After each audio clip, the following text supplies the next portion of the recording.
Hello friends, income tax के cases की series में आज जो केस हम डिस्कस करेंगे वो section 36 subsection 1 clause triple I को लेकर के है। Section 36 subsection 1 clause triple I ये कहता है कि असेसी किसी एडवांस पर या किसी लोन पर जो इंटरेस्ट पे करता है उसको एज एन एक्सपेंस क्लेम कर सकता है यदि वो लोन असेसी के बिजनेस पर्पसेस के लिए इस्तेमाल हुआ है। प्रेजेंट केस में मुंबई आईटीएटी की एफ बेंच के सामने एक पर्टिनेंट इशू था कि यदि असेसी के पास अपने ओन फंड्स हैं जिस पर असेसी को इंटरेस्ट नहीं देना पड़ता और असेसी ड्यूरिंग द ईयर कुछ ऐसे एडवांसेस पे करता है जिस पर असेसी को कोई इंटरेस्ट नहीं मिलता, लेकिन वो एडवांसेस बिजनेस पर्पसेस के लिए हैं और असेसी ने कुछ अनसिक्योर्ड या सिक्योर्ड लोन्स भी लिए हुए हैं जिस पर असेसी इंटरेस्ट पे करता है, तो ऐसे केस में ये साबित करना कि जो इंटरेस्ट फ्री एडवांसेस दिए गए हैं वो ओन फंड्स में से दिए गए हैं जिस पे असेसी को इंटरेस्ट नहीं देना पड़ता, ये किसको साबित करना है? असेसिंग ऑफिसर को एस्टेब्लिश करना है या असेसी को एस्टेब्लिश करना है? यही इशू ऑनरेबल मुंबई आईटीएटी की एफ बेंच के सामने एक case Fairchem Organics Limited versus assistant commissioner of income tax के केस में सामने आया और ये केस 137 आईटीआर शॉर्ट नोट्स 19 पर रिपोर्ट हुआ और इस केस का जजमेंट 28 मार्च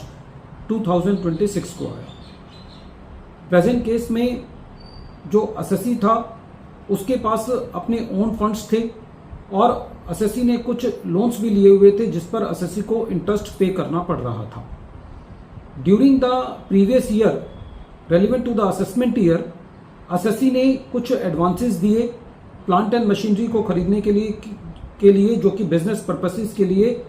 चाहिए था असेसी को। During the assessment proceedings assessing officer की ये एलिगेशन थी कि क्योंकि उन एडवांसेस पर असेसी को इंटरेस्ट नहीं मिला तो ये प्रिज्यूम किया जाएगा कि असेसी ने ये जो interest free advance business purposes के लिए दिए हैं ये असेसी ने अपने बोरोड फंड्स में से दिए हैं जिस पर असेसी को इंटरेस्ट देना पड़ रहा है और इसलिए जो कॉरस्पॉन्डिंग इंटरेस्ट है वो डिसअलाउ किया जाना चाहिए। असेसिंग ऑफिसर ने इस केस में इस चीज पर ध्यान नहीं दिया कि वो जो एडवांस दिया गया था वो बिजनेस पर्पसेस के लिए था और सेकेंडली असेसिंग ऑफिसर ने इस इंपॉर्टेंट लॉ के प्रोविजन को इग्नोर किया कि ये एक एस्टेब्लिश्ड प्रिजम्पशन है कि यदि असेसी ये साबित कर देता है कि असेसी के पास अपने ओन फंड्स हैं जिस पर इंटरेस्ट नहीं देना पड़ता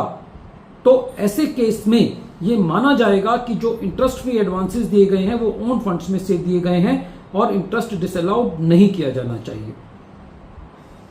असेसिंग ऑफिसर ने अपनी प्रिजम्पशन को लेते हुए गलत प्रिजम्पशन को लेते हुए कि जो इंटरेस्ट फ्री एडवांसेस दिए गए हैं वो इंटरेस्ट बियरिंग फंड्स में से दिए गए हैं, इसको लेते हुए असेसिंग ऑफिसर ने 68.14 लाख का एडिशन किया जिसको सीआईटी अपील ने भी कंफर्म किया।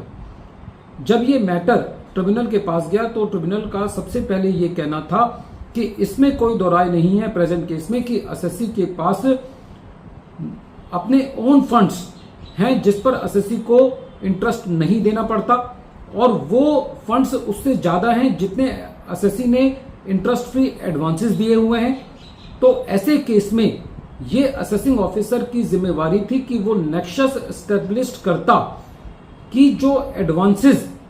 दिए गए हैं वो एडवांसेस इंटरेस्ट बियरिंग फंड्स में से दिए गए हैं। यदि असेसिंग ऑफिसर ने उस नेक्सस को एस्टेब्लिश नहीं किया तो ये प्रिज्यूम किया जाएगा असेसी के फेवर में कि जो एडवांसेस हैं वो उन अनसिक्योर्ड लोन्स में से या असेसी की ओन्ड कैपिटल में से दिए गए हैं जिस पर असेसी को कोई भी इंटरेस्ट नहीं देना पड़ रहा। ट्रिब्यूनल का यह भी कहना था प्रेजेंट केस में असेसिंग ऑफिसर ने इस बात को भी इग्नोर किया कि जो एडवांसेस दिए गए हैं वो बिजनेस पर्पसेस के लिए हैं, तो दोनों फ्रंट पर कि पहला जो एडवांस दिया गया वो बिजनेस पर्पसेस के लिए दिया गया। ट्रिब्यूनल का ये कहना था कि यदि कोई एडवांस बिजनेस पर्पसेस के लिए दिया गया है और वो एडवांस चाहे वो इंटरेस्ट बियरिंग फंड्स में से भी दिया गया है तब भी उस इंटरेस्ट को कॉरस्पॉन्डिंग इंटरेस्ट को डिसअलाउ नहीं किया जा सकता। वीडियो के अंत में एक बार फिर मैं केस का नाम रिपीट कर रहा हूं। केस का नाम है Fairchem Organics Limited versus assistant commissioner of income tax और ये case 137 ITR tribunal short note 19 पर रिपोर्ट हुआ और इस केस का जजमेंट 28 मार्च 2026 को आया।